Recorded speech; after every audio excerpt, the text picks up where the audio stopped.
শিক্ষার্থী বন্ধুরা, আসসালামু আলাইকুম। দেখো, একাদশ শ্রেণীর উচ্চতর গণিত দ্বিতীয় পত্রের সুন্দর একটি কোশ্চেন লিখে রেখেছে। কোশ্চেনটা এরকম বলতেছে, কে এর মান কত হলে এত সমীকরণের একটি মূল অপরটির 3 গুণ হবে। তাহলে কি বলেছিলাম যে এই যে কে এর মানটা যে বের করব, এর একটা ক্লু দেওয়া থাকবে যে তুমি কি ধরে আগাবা, কি ধরে অগ্রসর হবা। এই যে বলতেছে একটি সমীকরণের একটি মূল যদি অপরটির 3 গুণ হয় তাহলে কে এর মানটা বের করো। ওকে, তাহলে আমরা এই সমীকরণটাকে আগে লিখে নিলাম যে প্রদত্ত সমীকরণ, অথবা এখানে যাই লেখো লিখবা। লিখলাম এখানে আমাদের সমীকরণটা আছে 3x² - kx + 4 = 0। এটাকে দিলাম 1 নম্বর ইকুয়েশন। ঠিক আছে, একটু ভালো করে লক্ষ্য করো। এখন এই সমীকরণের একটি মূল যে ধরি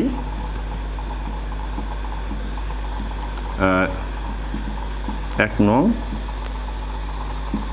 সমীকরণের একটি মূল আলফা, তাহলে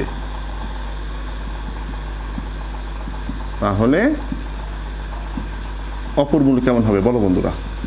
অপর মূল হবে যে একটি মূল অপরটির 3 গুণ হবে 3 আলফা। ঠিক আছে, একটু ভালো করে লক্ষ্য করো। এখন আমরা যে কাজটা করব যে মূলদ্বয়ের যোগফল = আমরা কি জানি, মূলদ্বয়ের যোগফল = -b/a এবং মূলদ্বয়ের গুণফল = c/a। তাহলে এখন আমাদের যে সূত্রাং দিয়ে এই মূলদ্বয়ের যোগফল অর্থাৎ আলফা প্লাস 3 আলফা -b/a, অর্থাৎ x এর সহগে এখানে আছে আমাদের -k আর a হচ্ছে 3, এরকমভাবে একটু লিখব। লেখার পর আমরা একটু লক্ষ্য করি, এই মাইনাস মাইনাসে প্লাস হয়ে গেল, তাহলে k/3। আর এইখানে যদি আমরা একটু অ্যাড করি তাহলে পাবো কি 4 আলফা = k/3। দেখো বন্ধুরা, একটু ভালো করে লক্ষ্য করো, ইনশাল্লাহ খুব সহজেই বুঝতে পারবা। অর্থাৎ এখানে আলফার ভ্যালুটা বের করে রাখলাম। এই পাশের 4 যদি আমরা রাইট সাইডে মুভ করাই তাহলে এই নিচে চলে যাবে, নিচে যে এই 3 এর সাথে গুণ হয়ে 12 হয়ে যাবে। এই হচ্ছে মূলদ্বয়ের যোগফল। আলফার মানটা কৌশলে বের করে রাখলাম। এবার একটু মূলদ্বয়ের গুণফলটা সাইজ করে দিই। মূলদ্বয়ের গুণফল হচ্ছে কি তাহলে আলফা × 3 আলফা = c/a। সূত্র c হচ্ছে আমাদের কনস্ট্যান্ট নাম্বার, c/a হচ্ছে এই যে 3, অর্থাৎ 4/3। x² এর সহগ এটাকে a আর এটা হচ্ছে b। ওকে, তাহলে সূত্র এরকম লিখলাম। লেখার পর আমাদের যে এখানে ঘটনাটা ঘটলো 3 α² = 4/3, এরকমটা হলো না? দেখো একটু ভালো করে লক্ষ্য করো। এবার আমরা একটু এই সাইডে তোমাদের সমাধানটা করে দেওয়ার চেষ্টা করব। ওকে, এবার 3টাকে যদি এই পাশে পাঠিয়ে দিই তাহলে হবে কেমন, যে এই α² = 4/3 যদি এই উপরেরটা যদি এই পাশে নিয়ে যাই, যেহেতু 3টা আমাদের কি আছে এ পাশে ইনটু আকারে আছে, যার কারণে আমরা রাইট সাইডে যদি মুভ করি এটা নিচে চলে তখন এই গুণন হয়ে যাবে। 3 × 9 একবারে লিখে দিলাম বন্ধুরা। এইবার একটু লক্ষ্য করো যে আমাদের আলফার মান তো জানা আছে, আলফার মান কত আছে k/12। এখানে আমাদের এই k/12টা একটু লিখে দিলাম, আর স্কোয়ারটা হোল স্কোয়ার হয়ে গেল = 4/9। দেখো অঙ্কটা তো একটা রসমালাই, ওয়াও অঙ্ক হয়ে গেল। এবার কেমন হবে যে এই কে এর উপরে স্কোয়ারটা দিয়ে দিলাম, আর 12কে যদি স্কোয়ার করি তাহলে 12 × 12 144 পাবো, = 4/9 হবে। ঠিক আছে, এবার একটু আমরা আড়াআড়ি গুণন করি, দেখি কীরকম পাই। ak² আর যদি 9 গুণন করি 9k², আর এই 4 দিয়ে যদি আমরা 144কে গুণন করি দেখো কেমনটা পাই।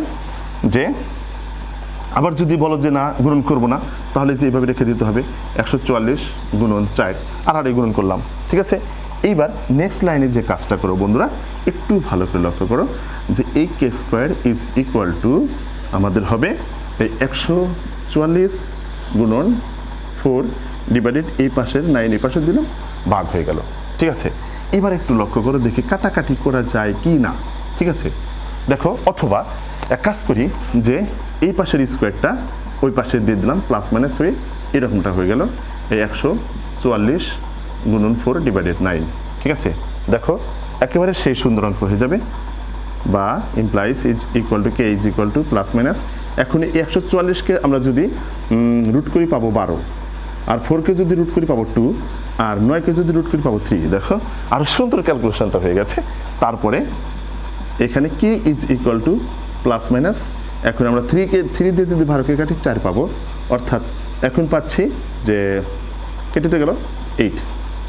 তার মানে k এর মান আমরা দুইটা পাইছি। আমরা জানি যে 100% দুইটা ভ্যালুই পাবো, একটা হচ্ছে প্লাসের 8 আর একটা হচ্ছে মাইনাসের 8। দেখো সুন্দর অঙ্ক হয়ে গেছে যে কে এর মান কত হলে, কে এর মান প্লাসের 8 অথবা মাইনাসের 8 হলে আমাদের এইটার সমীকরণের একটি মূল অপরটির 3 গুণ হবে। ঠিক আছে বন্ধুরা, আশা করি খুব সহজেই অঙ্কটা বুঝতে পারছো। খুবই ইজি অঙ্ক, একটু চোখ কান খোলা রেখে থাকবা ইনশাল্লাহ।